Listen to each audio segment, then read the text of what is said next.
Hello, I'm the Review. I review you. This is my partner, Mr. It. Well, it's the holiday season. You know what that means? Harry Potter.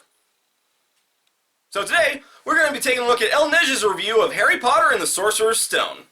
We open on a cold English night, as we're... Is there any other kind?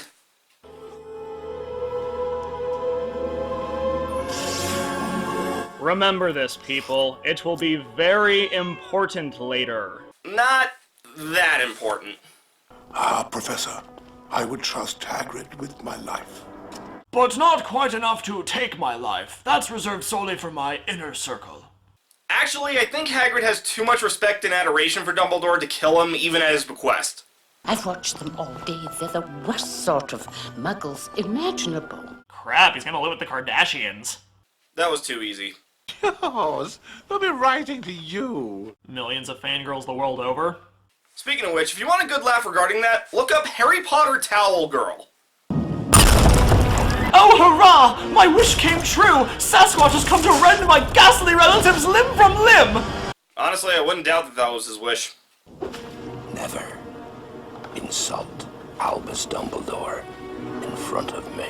He's not long for this world. No, he's got a good 6 years left. Harry does the sensible thing of trusting the strange hairy giant. Half giant. And who better to take part in the info dump than the storyteller himself, John Hurt. For those unaware, the lesser-known Henson Project. But Hagrid, there must be a mistake. This is platform 9 3/4. There's no such thing, is there?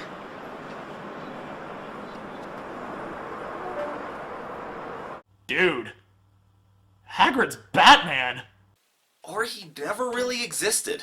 Of course. Come on. Platform 9 3/4 this way. Of course. When in doubt, follow the gingers. Is that a thing? So Harry boards the train, and we have our first encounter with Ron Weasley. Well, second, but this is the first time he said anything. Bertie Bott's every flavour beans. They mean every flavour. There's chocolate and peppermint, and there's also spinach, liver, and tripe. Lightweights. Ha! I can beat that! Oh. I can help you there.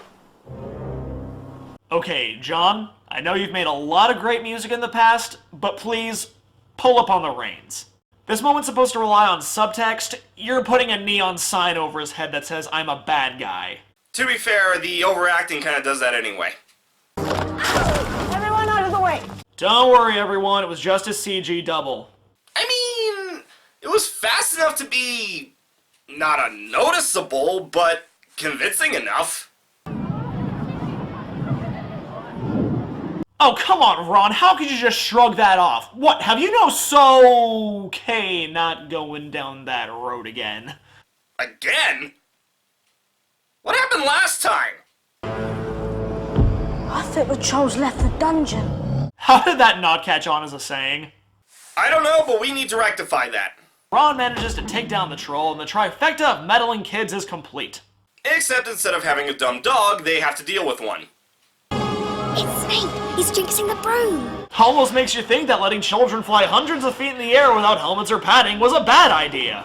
Not to mention the 2 balls flying around that are actively trying to knock them off their brooms. You've got to keep eye contact, and Snape wasn't blinking. Exactly. How does someone even pull that off? Elica nominatu matu elica aguamente clatu verata nicto. Was that a Wicked reference? It does not do to dwell on dreams, Harry, and forget to live. Suck it, Disney. Actually, fun fact, this movie almost got made as an animated Disney musical. But never mind this subplot that goes nowhere due to time restraints. Don't worry, he's gonna make a series of annoying levels in the PC game. And because Hagrid is now responsible for the safety of 4 youngsters whose combined magical talents consist of making things float, he decides that the best course of action is to split the group up, leaving 2 of them completely unsupervised. No! Fang's with them! You're safe now. Good luck. I'll see you in Order of the Phoenix. Wait, what do you mean they're going to cut it for time? No, son of a... I mean, he was there. I'm afraid Professor Dumbledore is not here. Oh, Dobby sock. What's a Dobby? Me. Harry putting his newfound flight skills to the test. Ron using all his cunning to win a game of giant wizard chess. Hermione using her keen wit to... oh wait, her trial got cut for time. Hermione showing that she reads. I remember reading something in herbology. Lumos Solem. Okay, it's been a while since I've read the book, but wasn't the enchanted fire thing basically the same thing? But in the end, Harry must go it alone as he prepares for the final showdown with Professor What? It almost sounded like you said Professor Snow White. Snape was trying to save me. I should repay him by thinking he's a dick for the rest of the series. Well, he still is.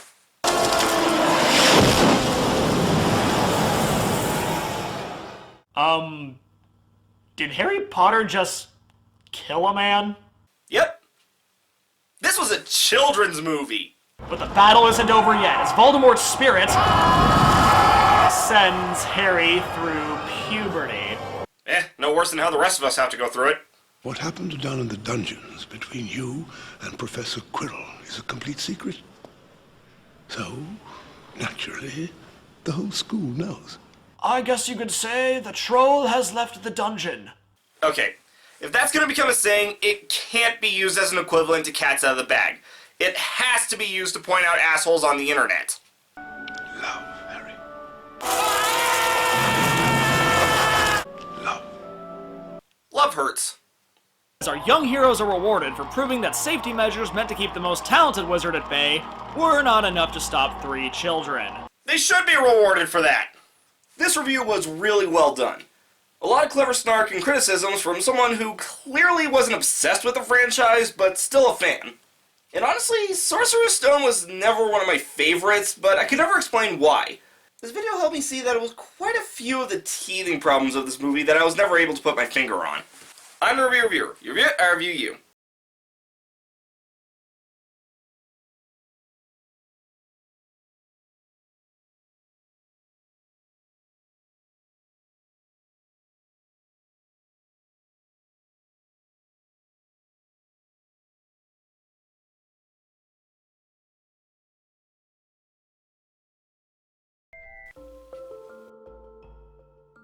Ah, jeez, not again. Greetings, Sir Sir Reviewer, and I presume Lady Mystiss will be joining us shortly? Yes! Yes, I'm here. Ah, very good. Well, this is the most polite intrusion we've had. Allow me to introduce myself. My name is Sir Roland of the Multiversal Magic Council. Sir Roland? Wait, weren't you a friend of Master Vicar? Indeed I was. I suppose you say I'd give my body for the man. Anyway, I've been chosen as the Council's liaison regarding you 3. Me. For starters, regarding the dimensional space. You see, those spaces are provided to members of the Council for personal use. By staggering coincidence, you managed to choose the same space that was set aside for Vicar. Seeing as how you, Sir, are his heir, the space rightfully belongs to you. Thus, you may do with it as you see fit. Me. Master Vicar was part of the Council? Well, no. But the councilwoman always hoped to convince him. But I'm sure you'll all do well in his place. Yeah, I guess. Your request to learn of Vicar's magic has been approved as well. Great. Just one question for you. When do you intend to start your studies? We'll start right away. I was hoping you'd say that. Huh?